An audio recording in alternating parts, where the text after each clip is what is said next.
Bonjour, bienvenue dans Lex Inside, l'émission qui donne du sens à l'actualité juridique. Aujourd'hui, une émission spéciale en direct de Ginov, la journée de l'innovation juridique organisée par Le Monde du Droit.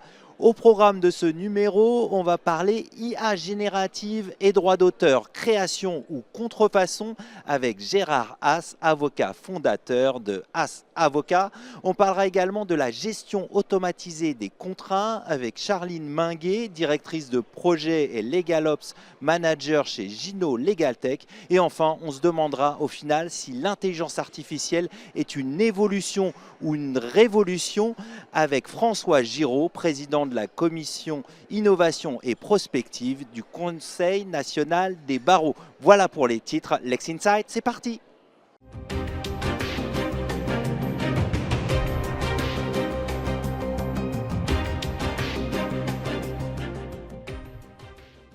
On utilise tous de plus en plus des outils d'intelligence artificielle pour générer des textes, des images, de la vidéo. Mais une question revient sans cesse, qui est l'auteur de ce que produit une IA? Est-ce protégé et que se passe-t-il si l'IA copie sans le dire? Pour répondre à ces questions, j'ai le plaisir de recevoir sur notre plateau Gérard Haas, avocat, fondateur de Haas Avocat. Bonjour. Gérard, bonjour. Bonjour Arnaud. Alors pour commencer, c'est bien de poser le cadre.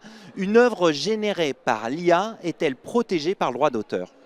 Ben, la question très simplement, une machine ne peut pas être un auteur. Ça, c'est le premier point. Deuxièmement, on ne reconnaît pas une personnalité juridique à une machine. Donc il faut aller un peu plus en profondeur pour voir comment on a généré en fait cette création. Et là, on a deux possibilités. Soit elle émane d'un prompt qui est assisté, soit elle émane d'un prompt qui est automatisé. Si c'est un prompt qui est automatisé, il n'y a pas de problème, il ne peut pas y avoir de protection. Ça veut dire quoi un prompt automatisé? Ça veut dire, vous posez la question, améliore ce texte. C'est très générique et il fait une fonction qui est purement technique. En revanche, vous pouvez avoir un prompt qui est assisté et donc dans le script, on va essayer de regarder s'il y a des éléments qui permettent d'avoir une originalité. Et à partir de ce moment-là, il peut y avoir une protection. C'est quoi des éléments qui permettent d'avoir une originalité? Alors vous savez, il y a un grand débat autour de l'originalité qui est en crise, c'est une notion qui est en crise. Traditionnellement, c'était l'empreinte de la personnalité. Elle est devenue ensuite, avec le temps, un apport créatif ou une marque d'une personnalité. Donc l'originalité, elle est toujours appréciée par un juge, mais c'est quelque chose qui se démarque de réflexes purement techniques, qui va au-delà, qui sont caractérisés et qui quelque part émanent en fait d'un auteur. Et donc il y a sa trace. On pourrait dire qu'il y a un Mozart. Pourtant, c'est toujours les mêmes notes de musique. Vous voyez, il y a quelque chose qui est important.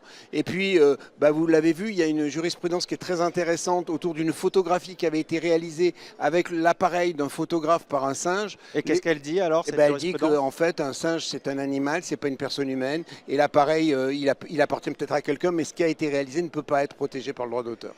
Alors, ce qui est important, de ce que je comprends, c'est la titularité des droits. À qui appartiennent les droits qui sont générés par une intelligence artificielle? Donc ça, c'est très intéressant parce qu'une intelligence artificielle, si elle n'est pas créateur, si elle n'a pas de personnalité, elle ne peut pas avoir non plus de responsabilité. Donc forcément, quelque part, on va essayer de regarder la chaîne qui s'est trouvée au niveau le déployeur, l'éditeur, la personne qui a posé des questions. Et donc forcément, quelque part, il y aura une personne qui est au bout de la chaîne et cette personne-là, qui pourra être identifiée, sera le responsable.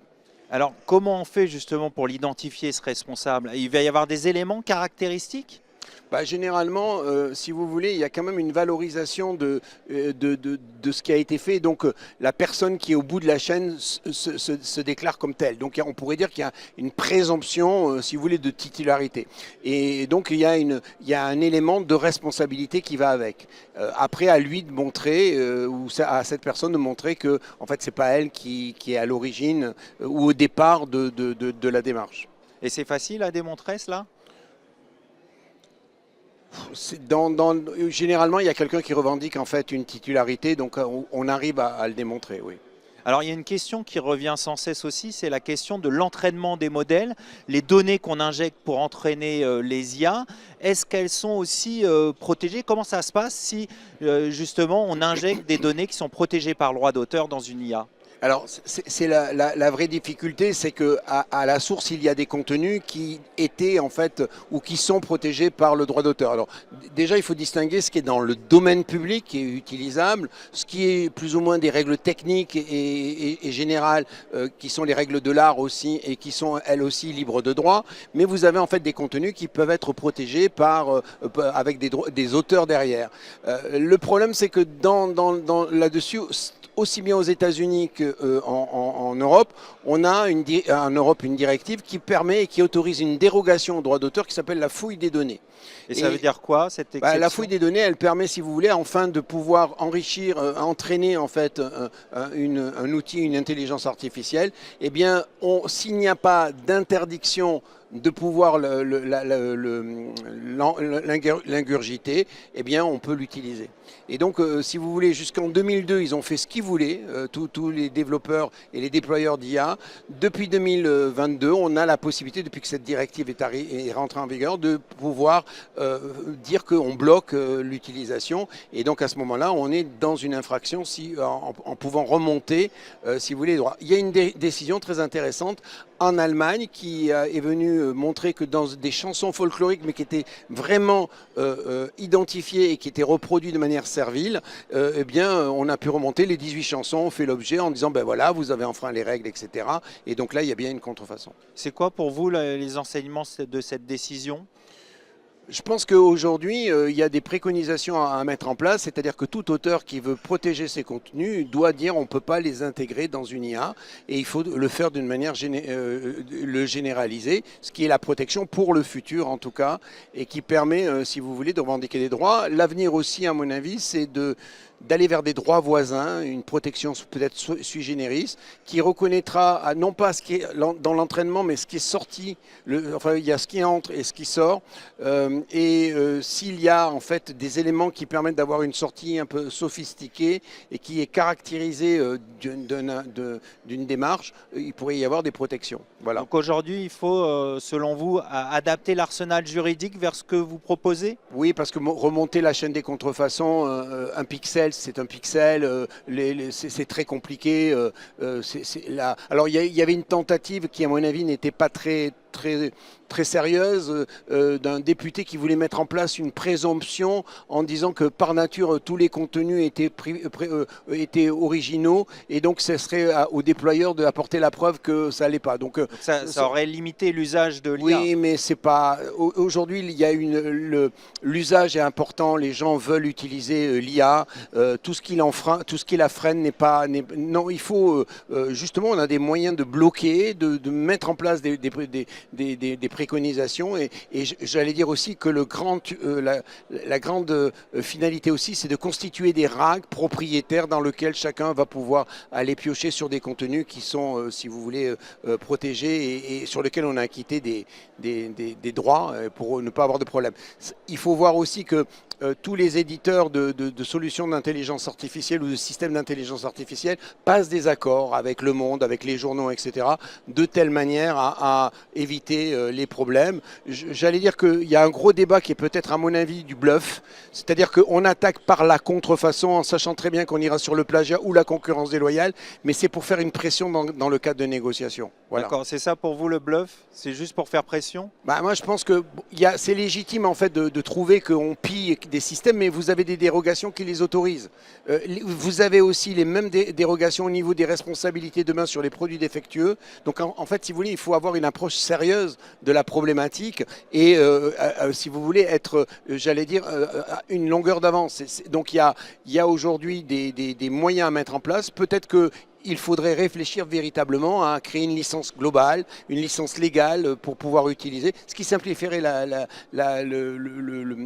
démarche et éviterait des litiges qui sont de pure, si vous voulez, de force, chacun essayant de montrer qu'il est plus fort que l'autre, mais à la fin, on sait toujours qui c'est qui gagne. On va conclure là-dessus. Merci Gérard Haas. Je rappelle que vous êtes avocat fondateur de Haas Avocat. Merci. Tout de suite, l'émission continue, cette émission spéciale Ginov avec l'automatisation des contrats.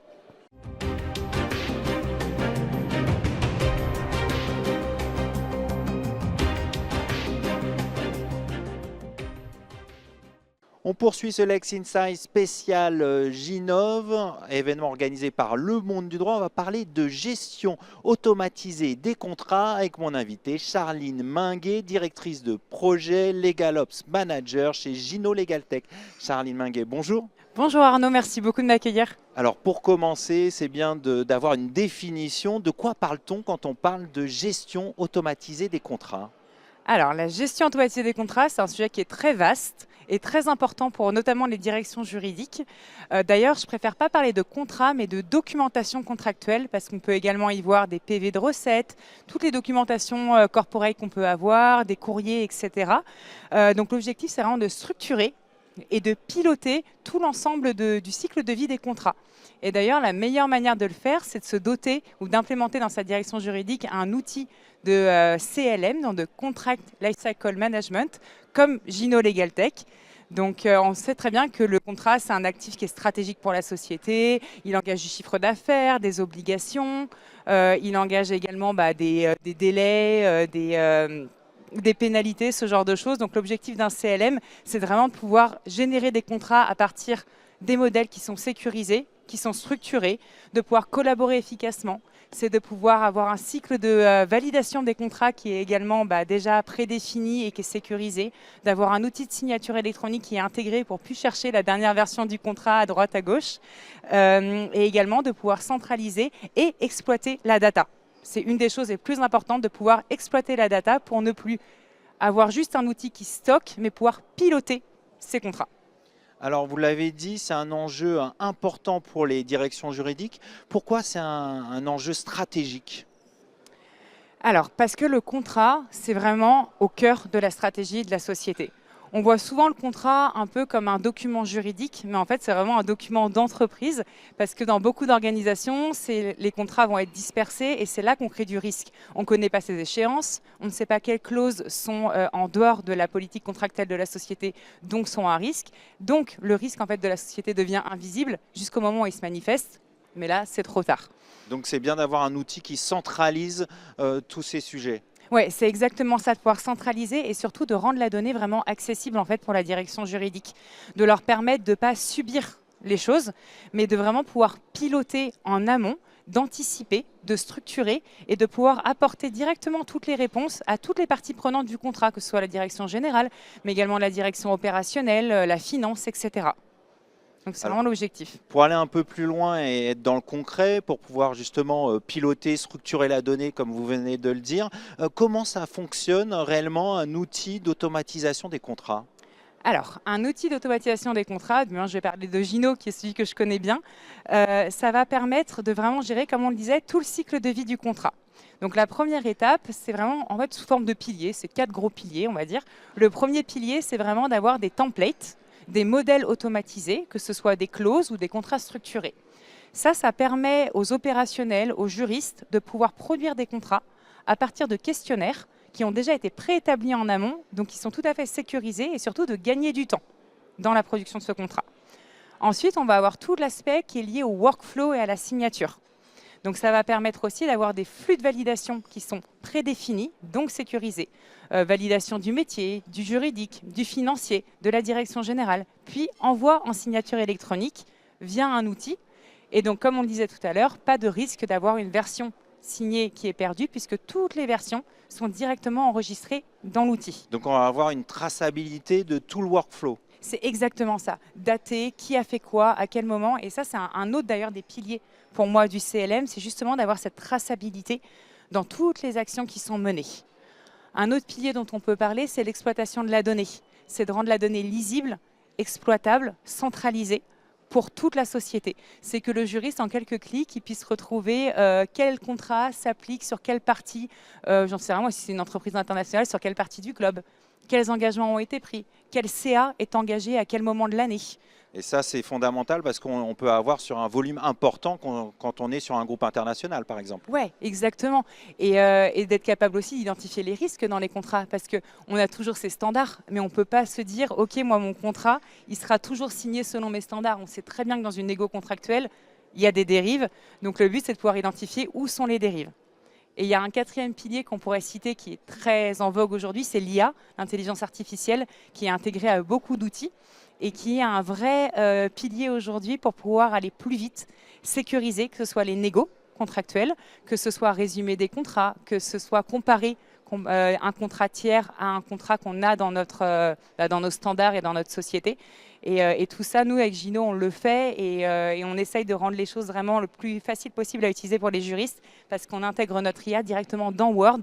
Donc comme ça, vous travaillez votre contrat, vous avez votre Word, vous avez votre Gino, votre IA et le but, c'est d'avoir un ensemble hyper simple à utiliser pour le juriste, quoi. Alors il y a un aspect aussi qui est important, on le sait chez les juristes, c'est la confidentialité des échanges, des données. Comment garantir un niveau de sécurité, je dirais, adéquat pour les juristes dans une solution de gestion automatisée des contrats? Ouais, c'est un sujet hyper important. On parlait à l'instant d'IA, ça en fait partie, mais au-delà même de l'IA, je dirais qu'il faut commencer par prendre des outils qui sont hébergés de la bonne manière et au bon endroit.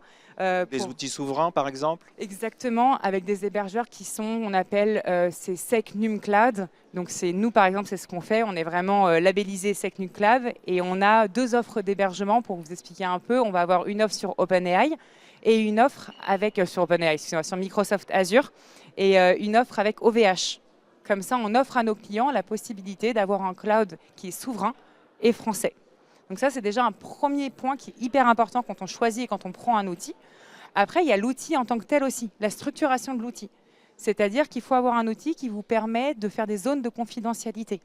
Ça veut dire quoi, des zones de confidentialité? Alors, d'avoir par exemple des droits pour les profils. De dire, OK, tel groupe d'utilisateurs a accès. Prenons un exemple simple. Les RH sont sur l'outil. Ça nous arrive souvent avec nos clients.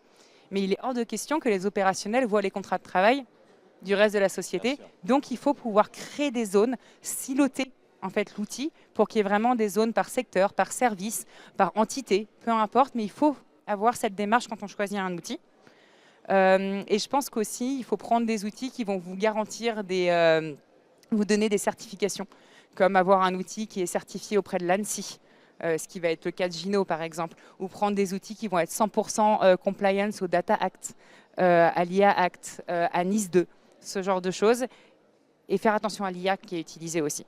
Pour finir, quels sont les bénéfices pour les juristes d'utiliser ce type de solution? Oh là, ils sont multiples. Non, en vrai, c'est des bénéfices hyper concrets, hyper palpables. On va avoir premier bénéfice qui est, je pense, celui auquel tout le monde pense, c'est d'accélérer le time to contract. Parce qu'en fait, comme on va plus vite dans la production de son contrat, de son flux de validation, de son envoi en signature, de sa négo, évidemment, on réduit le temps. Donc, ça, c'est un vrai gain pour la société.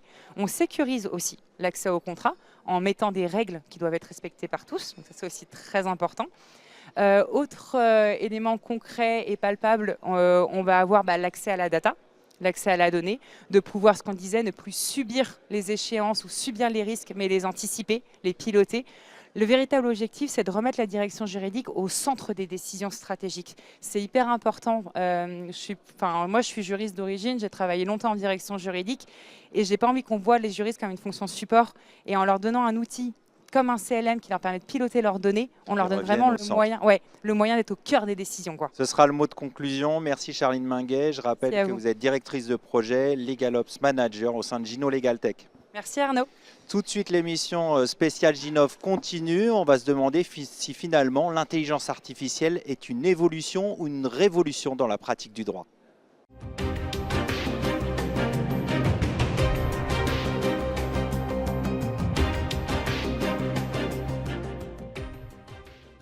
L'intelligence artificielle ne se contente plus d'assister les avocats, elle modifie en profondeur les process, les méthodes. Alors pour analyser cette mutation, j'ai le plaisir de recevoir François Giraud, président de la commission Innovation et Prospective au sein du Conseil national des barreaux. François Giraud, bonjour. Bonjour Arnaud.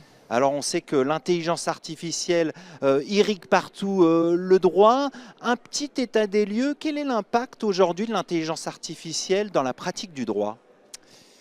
J'ai envie de dire, on parle souvent d'évolution de la pratique du droit. Certains vont parler de révolution, même récemment.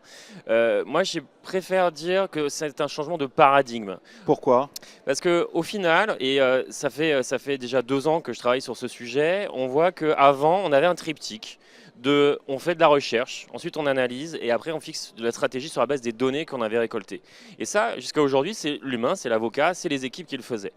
Demain, et dès aujourd'hui même, hein, mais ça va s'accélérer, l'IA gère tout le volet recherche et un peu analyse. Et nous, en fait, qu'est-ce qu'on doit faire? C'est se recentrer sur le conseil, la stratégie, sur la base d'informations fournies par l'IA et révisées par nos soins. Et donc, on change de triptyque avec l'IA qui gère la recherche-analyse. Nous, on fait de la révision et de la vérification et toujours, bien sûr, de la stratégie du conseil client et de l'accompagnement. Donc ça change vraiment la démarche de l'avocat. Je pense qu'on a une vraie évolution par rapport à ça au niveau de la démarche d'accompagnement et il faut que nos métiers évoluent par rapport à ça, ce qui est le cas. Et là-dessus, le Conseil national des barreaux fait le nécessaire pour accompagner l'ensemble des confrères au niveau national. Alors aujourd'hui, on a un certain nombre de technologies qui utilisent l'IA. Comment sont intégrées ces technologies d'intelligence artificielle au sein des cabinets?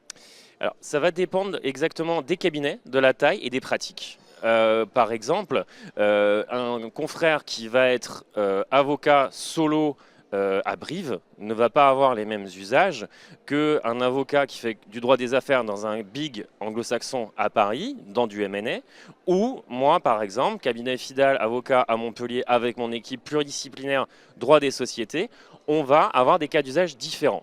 Ça veut dire qu'on choisit une solution par rapport à sa pratique, c'est ça? D'abord, il faut déterminer les cas d'usage. Les cas d'usage, c'est vraiment le maître mot par rapport à cela et savoir ce que l'on a besoin. Il y a énormément de cas d'usage différents. Ça va être de la recherche documentaire, ça peut être de l'accompagnement sur du due deal, sur de la consolidation d'informations, sur de l'analyse. Et on voit bien que si on fait du droit social, on ne va pas avoir les mêmes besoins que si on fait du droit de la famille et on n'aura pas les mêmes besoins que si on fait du contentieux ou du M&A. Alors, une innovation, j'ai envie de dire, ne va pas sans risque, hein. On sait que en utilisant l'IA, il y a des risques d'hallucination. Alors, comment on fait en tant qu'avocat pour se prémunir de ces risques?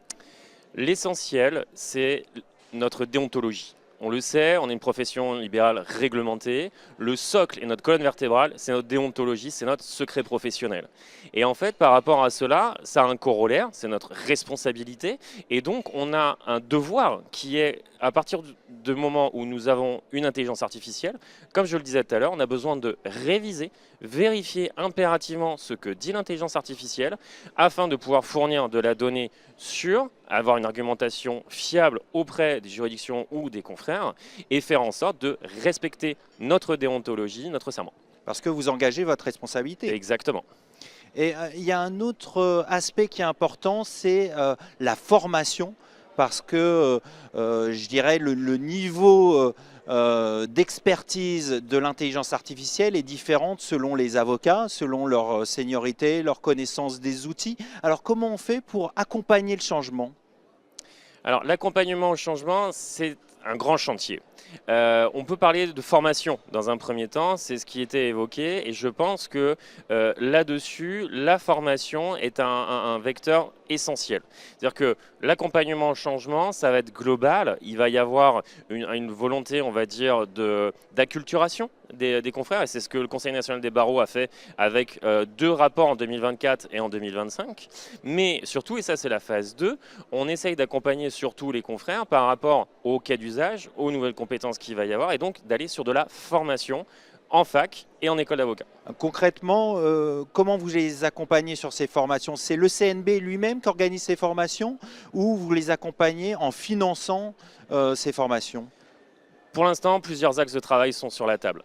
La commission formation du Conseil national des barreaux travaille justement en lien étroit avec les écoles d'avocats pour remonter et faire un peu un benchmark de ce qui se fait au niveau de chaque école des avocats, voir les bonnes pratiques, voir ce qui se fait, voir les partenaires éventuellement avec lesquels on peut travailler. Et là-dessus, je sais que un des axes notamment de partenariat qu'on a envisagé pas plus tard que la semaine dernière à l'Assemblée Générale, c'est d'envisager un partenariat avec le Legal Data Space qui va éventuellement proposer des formations sur les agents IA souverains. Mais il y a énormément de partenaires sur le territoire avec lesquels le Conseil national des barreaux travaille et avec lesquels la commission formation va également intégrer et réfléchir pour intégrer en tout cas dans le corpus des notions fondamentales à acquérir des compétences en matière d'IA. C'est quoi qui guide le choix de ces partenaires? Est-ce que c'est des questions de souveraineté, de sécurité? On sait que c'est des choses essentielles, la confidentialité chez les avocats avec le secret professionnel.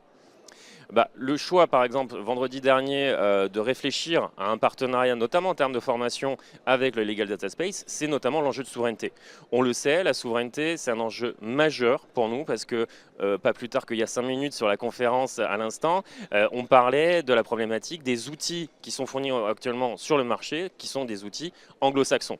Il y a un enjeu de défense du droit continental, mais il y a surtout un enjeu de défense de notre secret professionnel. Ça a été dit à l'instant. À partir du moment où nos données vont dans des serveurs anglo-saxons, potentiellement, on a quelqu'un à Washington qui serait en droit de dire « donnez-moi ces données ». Or, nous, profession d'avocat au niveau national en France, on a dit non.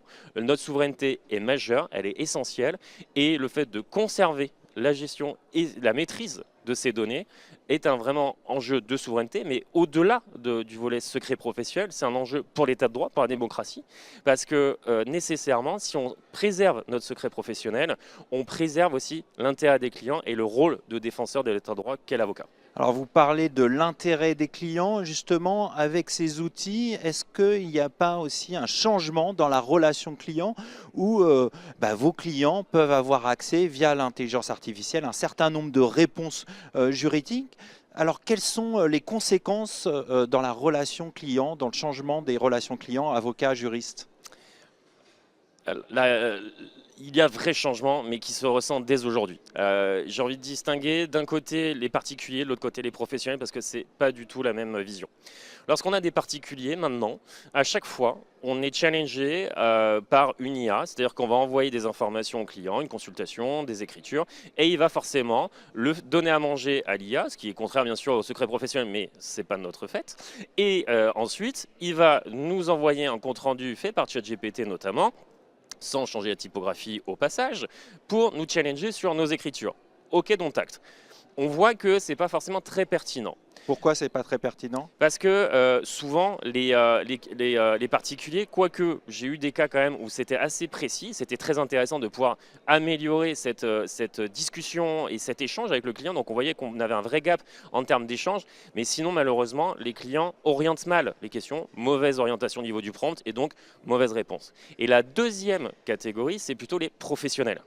Et là, il y a une vraie évolution aussi. On prend des directeurs juridiques qui sont staffés, qui ont des logiciels, eux, en interne.